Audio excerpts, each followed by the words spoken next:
Es esmu Ernests, es esmu līderis un ideja autors. Labdien! Es esmu Gustavs, esmu ideja autors un programmētājs. Sveiki, es esmu Karta, es esmu ideja autora un filmētāja. Pirmais – Mazās Talkas. Reiz mēnesī mēs rīkosim Mazās Talkas novada iedzīvotājiem. Mēs sakopsim dažādas vietas, apkārtnes vietas, kur tas ir nepieciešams. Meži, pļavas, ielas un pat grāmatas. Tas būs noderīgi ne tikai dzīvniekiem, bet arī mums, jo nebūs jāskatās uz netīrām ar atkritumiem piegružotām vietām.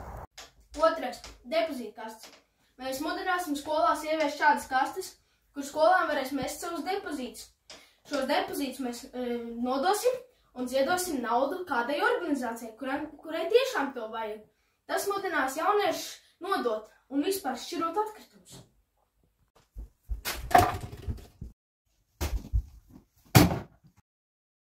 Trešais – personīgo maisiņu izmantošana. Iesakām izmantot auduma maisiņus, nevis plasmas, jo plasmas maisiņi bieži vien netiek izmest miskastēs, bet gan vienkārši nomest uz zemes.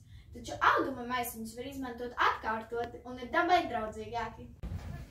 Ceturtais – aicināt iedzīvotājus lietot energoefektīvākas preces.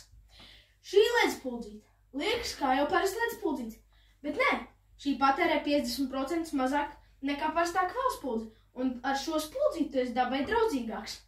Ar kvēlspuldzi viņa patērē daudz vairāk enerģijas, un tu dabai kaitē. Piektais – ūdens resurss. Ūdens ir ļoti svarīgs dabas resurss, ko izmanto dzīvība. Ja nebūtu ūdens, nebūtu dzīvības. Tādēļ taupīsim ūdeni un nelietosim ūdeni tad, kad to nevajag.